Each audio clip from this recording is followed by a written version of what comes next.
The man behind me hasn't been able to breathe on his own since 1952. But that hasn't stopped him from living a great life. Keep watching. You'll see what I mean. Hello.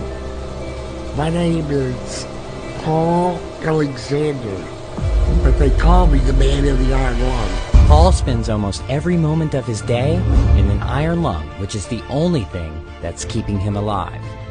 That's because he's paralyzed from the neck down, so without it, he can't breathe. The machine helps him breathe by using negative pressure to take air into his lungs. This is the full story of Paul. It all started when Paul caught the polio virus when he was just 6 years old, during one of the worst polio outbreaks in history. A time which feels all too familiar with today's coronavirus pandemic. People were wearing masks, offices, schools, and most of the world was shut down. What did it feel like when you first got polio?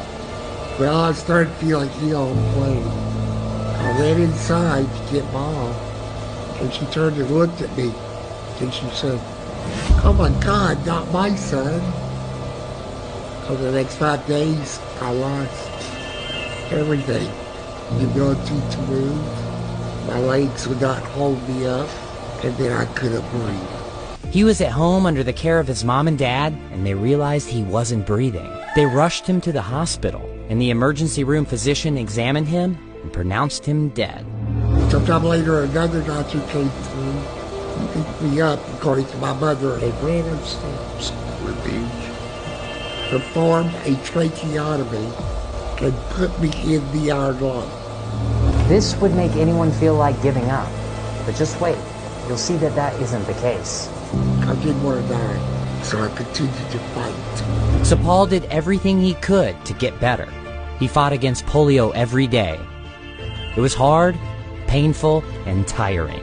But I never gave up, and I'm not going to. 18 months later, he left the hospital and came to his residence in Dallas, Texas, but his life was never going to be the same.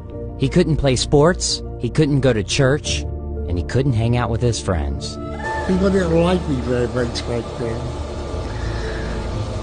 I felt like they were uncomfortable around me. What did you do all day? Oh, the same thing everybody else does. I woke up, brushed my teeth, washed my face, shaved, had some breakfast. Well, I just needed a little bit of help, too. Then what would you do all day? Well, I would read or study something, paint a picture or do some drawing. I hated just watching TV. Paul worked hard to graduate with honors from high school, but I did not get into college. They said that I was too crippled and did not have the vaccination. he didn't accept that. 2 years of tormenting them to death. They accepted me on 2 conditions. One, that I take the polio vaccine, and 2, that a fraternity would be responsible for me. Finally, something good happened. I wanted to be a lawyer for a long time. After years of hard work, Paul passed the bar and became a lawyer. And I was a pretty damn good one, too. But he didn't stop there. With the help of a pen attached to a stick, Paul wrote his own biography entirely with his mouth.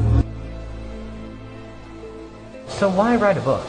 To inspire thousands of people just like you.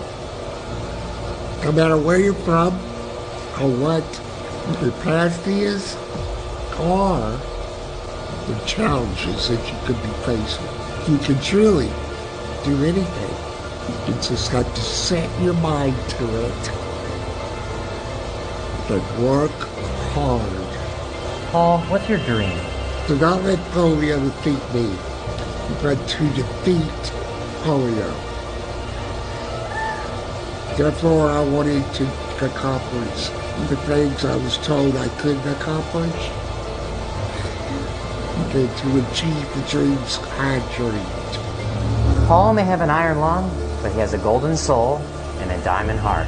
My story is an example of why your past, or even disability, does not have to define your future.